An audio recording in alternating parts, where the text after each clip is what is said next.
Bonjour à vous tous, collégiens, lycéens de toute la France, de métropole et d'outre-mer. J'aurais bien entendu préféré vous rencontrer et être avec vous physiquement pour vous faire part de toute ma reconnaissance.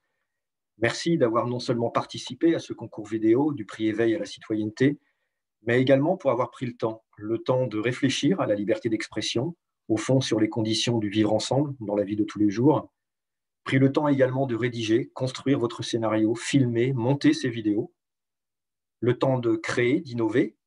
Il n'y a pas d'éducation sans culture, sans apprentissage de l'art par l'écriture, le théâtre, la chanson, la musique, l'image et la vidéo.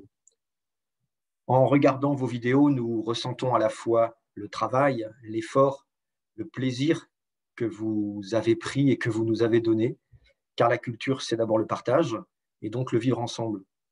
Mais aussi ô combien c'est à chaque fois une réussite lorsque les adultes prennent le temps de consulter les enfants et les ados. Et comment vous nous dites les choses simplement, de manière concrète, telles qu'elles sont.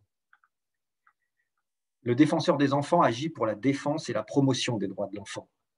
Parce que les enfants sont plus vulnérables que les adultes, parce qu'ils n'ont ni droit de vote, ni influence politique ou économique, parce que le développement sain des enfants est crucial pour l'avenir de toute société, le monde s'est doté en 1989 de la Convention internationale des droits de l'enfant.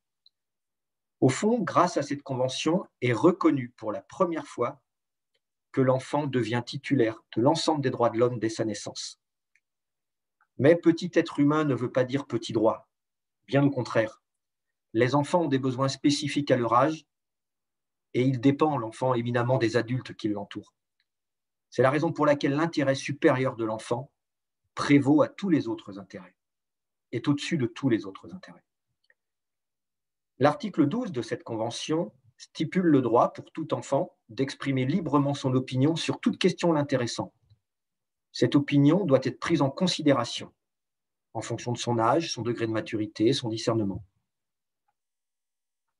Le défenseur des enfants constate régulièrement que ce droit est loin d'être toujours respecté. À l'école, mais aussi dans les familles, en cas de divorce par exemple des parents, lorsqu'il est en situation de différence, de handicap ou lorsqu'il est en danger. L'article 13, lui, affirme que l'enfant a droit à la liberté d'expression, c'est-à-dire la liberté de rechercher, de recevoir, de donner, de répandre les informations, ses idées, de la manière qu'il le souhaite, la parole, l'écrit ou toute autre forme d'art. Vous avez d'ailleurs très bien exprimé que la liberté d'expression des idées doit aussi protéger les personnes. Grâce à votre participation à ce prix Éveil, vous avez abordé avec force, conviction et engagement, de manière créative, ce que doit être la liberté d'expression, le respect de la différence, la défense des libertés. Encore un grand merci à toutes et à tous. Par votre action, vous encouragez aussi les autres collégiens et lycéens à participer à ce très beau concours.